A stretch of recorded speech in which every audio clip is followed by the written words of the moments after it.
కాకినాడ రామారావుపేటలో గల అవతార్ మెహర్ బాబా సెంటర్లో అవతార్ మెహర్ బాబా 130వ జయంతి కార్యక్రమం ఘనంగా నిర్వహించారు.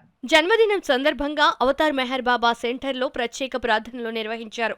ఈ సందర్భంగా సెంటర్లో మెహర్ బాబా చిత్రపటాన్ని అందంగా పూలతో అలంకరించారు. మెహర్ బాబా జెండాను సెంటర్ ఇన్ఛార్జ్ ఎగురవేశారు. అనంతరం సెంటర్లో ప్రార్థనలు ప్రారంభించారు. పెద్ద సంఖ్యలో భక్తులు విచ్చేసి బాబావారిని దర్శించుకుని ఆశీస్సులు అందుకున్నారు. భాష్యం స్కూల్ 10వ తరగతి విద్యార్థులు బాబాని దర్శించుకుని ఆశీస్సులు అందుకున్నారు. ఈ సందర్భంగా సెంటర్ కోఆర్డినేటర్ నాగేశ్వరరావు మాట్లాడుతూ అవతార్ మెహర్ బాబా వారి జయంతిని పురస్కరించుకుని నగరంలో పలు ధార్మిక కార్యక్రమాలు నిర్వహిస్తున్నట్లు వెల్లడించారు. ఈ కార్యక్రమంలో పెద్ద సంఖ్యలో అవతార్ మెహర్ బాబా భక్తులు పాల్గొన్నారు.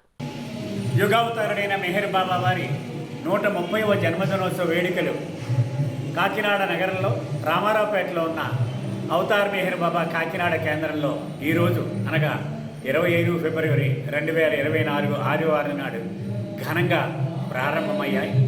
ఉదయం 4:30 నుంచి ప్రార్థనలు హారతులతో కార్యక్రమం ప్రారంభమైంది.